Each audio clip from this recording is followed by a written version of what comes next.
நெய்யுங்கிறனால நல்லா பொங்கி வருங்க. அதனால தான் நெய் அளவாக கம்மியாக ஊற்றணுங்க.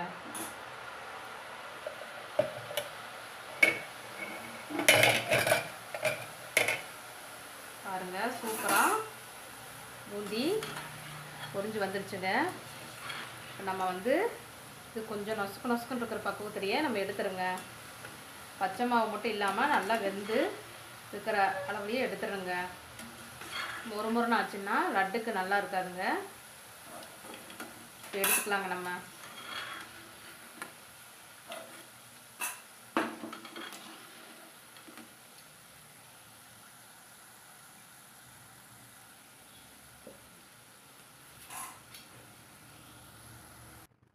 நான் இப்போ எடுத்த பூந்தியை அந்த பாவுக்குள்ளே அப்பவே